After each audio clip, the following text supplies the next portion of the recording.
Hi, I'm Victoria. I'm a child psychiatrist and parent coach, and I'm also a mum. And I'm doing a series of videos about how we support ourselves and our families during this current pandemic. And you can see today my video is a little bit different. I decided to kind of do a more real life video. I've just finished a clinical shift at work.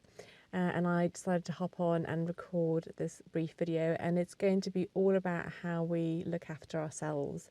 So I know I've been talking a lot about our children and their behaviours and what we can do for them, but I really wanted to do a video that's really for parents to think about how we help ourselves and maybe a bit kinder to ourselves, really.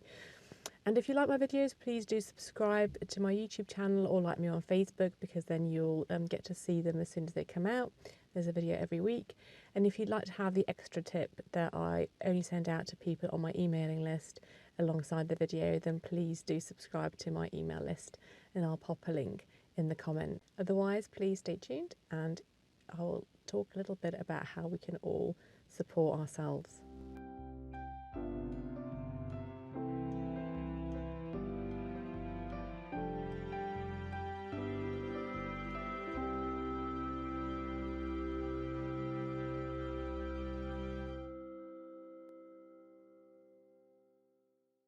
So first of all, I wanted to kind of be honest, because I think it's been quite a long time now. We've been, in lockdown, things are maybe lifting a little bit, but it's actually been quite a protracted period during which time we have come to accept a new normal. And I think for some of us, this has been fantastic. We've really embraced it.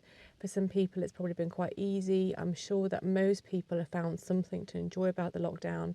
I know lots of parents saying that they're really valuing the time they're getting to spend with their children, even though obviously at times this can be quite challenging.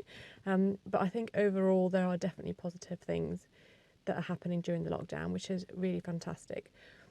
But I think because there is a lot of positivity about, and which I think is a great thing, sometimes we maybe don't think about some of the stuff that continues to be quite hard. And I think one of the things that probably continues to be quite hard is that, of course, we thought this was going to be a temporary measure, but it's increasingly seeming like something that's going to be happening over a longer term. And the restrictions around staying at home, not going to work, not having childcare, these things are still continuing, and it is not exactly sure at the moment exactly when they're going to end. There's some ideas that some children might be able to get back in June, but at the moment that's still very vague, and I think the continued uncertainty takes its toll. So we dealt with uncertainty for a short amount of time, understanding that this will end, but the uncertainty is continuing and there's currently no end in sight. And I think that can create difficulties, and you can have days when you just feel quite worn out by the uncertainty.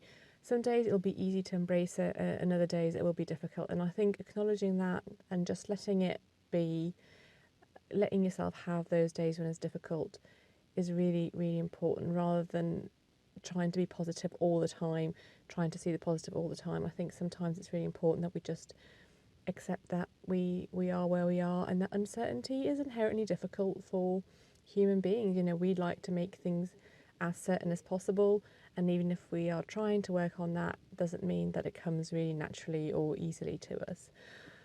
The second thing is that we're living with our children, of course, and it might be that they are finding it okay, or it might be that they're struggling, but we're probably also living with some other adults. Not all of us, but some of us will be living with some other adults, whether they are our partners or spouses, or perhaps our own parents or our in-laws. And those adults will also have a different take on how things are going. And of course, we've thrown a lot of energy into supporting our kids, but we might also be throwing quite a lot of energy into supporting the adults that are around us. And I think sometimes we don't always think about that as parents. It's like we think about maybe the time spent with our kids or the energy we spend on our kids. We don't always acknowledge that our energy is also going to other places. And though it might not be going to work or some other things that you used to do, it might still be going on the people that are living in the house. And again, I think it's important to just acknowledge that that can also be quite a big strain, and you might not have the same sources of I guess, joy or sort of energy that you used to get, especially if you're someone who used to really like meeting your friends or doing things outside the house, and that was some, way that you gained your energy. Actually, suddenly not having that, but potentially having people in the house that you're having to support can also leave you quite drained. So I think, again, just important to acknowledge that. I think lots of people just sort of feel that life has slowed down and therefore there's less things to do and therefore there's less things to worry about. But actually, that might not be the case at all. So I think taking a step back and thinking, hold on, well, what am I spending my time on? What am I using my energy on? Are there actually fewer things to do and think about? Or actually, do I have more things to think about because I'm suddenly doing things that I wasn't doing before? For someone like myself, I used to delegate, a lot of the stuff that gets done around the house, and now I have to do that myself because I can't have a cleaner come into the house, and that's extra work to what I was doing before. And obviously, a lot of us are doing things like homeschooling as well, and that's, again, you have to think about what you're doing and plan, and that is extra work. So just stepping away and thinking, actually, how much more am I doing? Is it really any less? Is important because it just, again, gives us a bit more of a realistic appraisal of what's happening. And I think the third thing is to being positive is important, but I think it's not the be all and end all. And I think sometimes positivity can be a little bit toxic if it doesn't really reflect how you're feeling.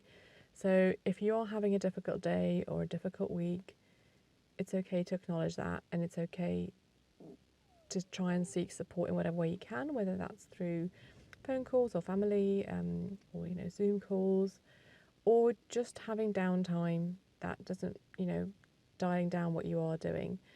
Because of course, as we're getting used to the new way of being, we are making ourselves busier probably, because we are, at first you get that kind of calm, but when you suddenly realise what time you do have, you start to fill it with other things that are available. So just being careful, looking at that, seeing if you just do need to dial things down a little bit, and giving yourself permission to not always be okay, and reaching out if that's what you need, to make sure that you do feel better. So hopefully this has been helpful for people who maybe aren't feeling positive all the time about what's happening and who are finding the uncertainty difficult. And if you did like this, as I said, please do subscribe, and I will be continuing to do a video every week. And as things develop, I hope to cover more topics. And if you have a particular question or something you'd like me to talk about, please drop it in the comments or send me an email and let me know.